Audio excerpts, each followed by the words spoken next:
Hello everyone, and welcome to the second of my videos called Exploding the Myths, in which I explore some opinions that managers may hold about their people and offer an alternative that is based on science.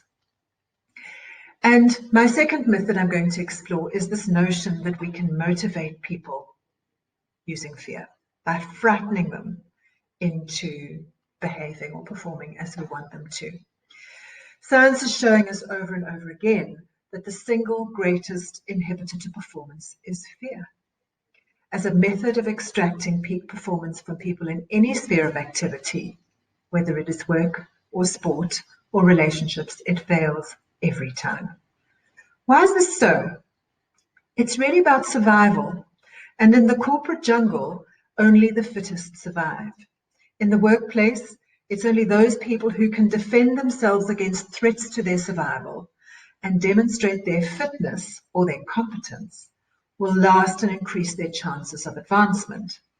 Defense of the behavior is the same in everyone, and in fact in all animals.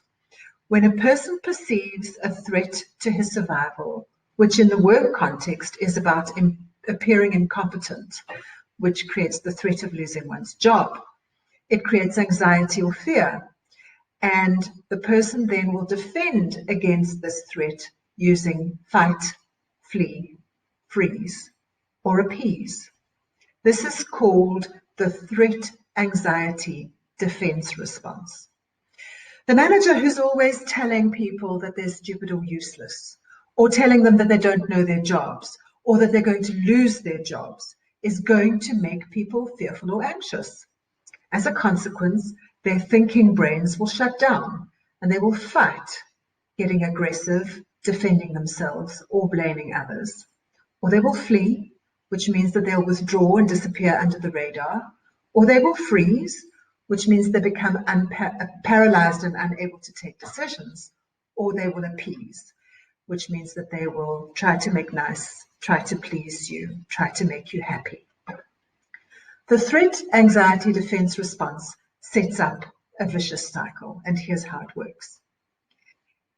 Take this example. Your boss is in a meeting with an angry customer. The customer asks a question to which he doesn't have the answer. Your boss feels that this is an attack on his competence, which is a threat, and this provokes an emotional response in your boss, and that response is called anxiety. He angrily promises the customer that heads will roll and heads back to the office. At the office, he calls you in and hauls you over the coals for not doing your job properly. So there's your threat of appearing incompetent. You feel anxious and you get angry. A double hormone whammy. You angrily remind him that you'd been waiting for him to make a decision and get back to you. The only reason that you'd given no feedback is you were awaiting his decision so that you could take action. So actually, it's not your fault at all. So there's your defense. This does not go down well with your boss, who experiences the second attack on his competence in one day, and etc., etc. You get the picture. People who are afraid will never perform well or take the initiative. Number one, their brains cannot think properly because their prefrontal cortex is shut down. And number two, they don't have the confidence to act because if they get it wrong, their survival will come under threat again. If you want people to perform, managers must do the following. Firstly, you need to admit or acknowledge when people are fearful and take responsibility for putting it right, even if you didn't create it in the first place. Secondly, you need to make it safe for people to report errors or mistakes and treat those errors or mistakes as opportunities for the whole team to learn. If you don't, people will continue to hide their mistakes, and can you blame them? Better still, you could acknowledge people for having the courage to report their errors and mistakes. Thirdly, you should resist the temptation to yell, accuse people of being incompetent, and threaten them with the loss of their jobs. That is the thing they fear the most, and it will cause their brains to shut down. It will also cause them to disengage from their work. Fourthly, make an effort to connect with your people as people.